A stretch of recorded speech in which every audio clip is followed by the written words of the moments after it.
منها خلقناكم وفيها نعيدكم ومنها نخرجكم تارة أخرى।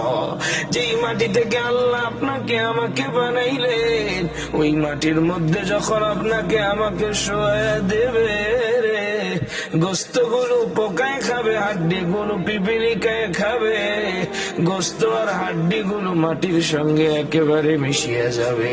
হেরে আমার কিশোরগঞ্জ এলাকার যুবক, কিসের এত দুনিয়া? যেদিন তোমার চক্ষু দুইটা বন্ধ হয়ে যাবে রে যুবক, ওই দিন তোমার সবাই পর হয়ে যাবে। ওই দিন তোমাকে তোমার বাবাও ঘরে রাখবে না, ওই দিন তোমাকে তোমার মাও ঘরে রাখবে না, ওই দিন তোমাকে তোমার স্ত্রীও ঘরে রাখবে না। ওই দিন তুমি যদি সবার আদরের ছোট ভাই আর বোন হও, যেই ভাই বোনেরা তোমাকে সারাক্ষণ মাথায় তুলে রাখতো, ওই আদরের ভাই বোন হওয়া সত্ত্বেও তোমাকে ঘরের ভেতরে রাখবে না, তোমাকে মাটির নিচে একটা তিরপাল বিছায় শোয়ায় রাখবে। এর যুবক, ওই দুনিয়ার জন্য আজকে তুমি এত পাগল। দুনিয়া তোমার নকল বাড়ি, আসল বাড়ি কবর।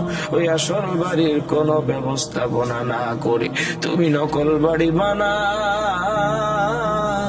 আসল বাড়িটা তুমি সাজানোর কোন চিন্তার চেতনা ফিকির তোমার মধ্যে নাই।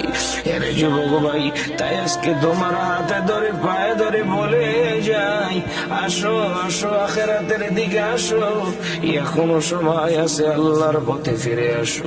নামাজ ধরো, রোজা ধরো, নবীর সুন্নাহ ধরো, পিতা মাতার আদেশ মানো, আল্লাহর জান্নাতে ঢুকিয়া যাওয়া।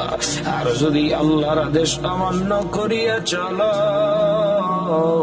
তোমার ঠিকানা আল্লাহর জাহান্নাম ছাড়া আর কিছু হবে না।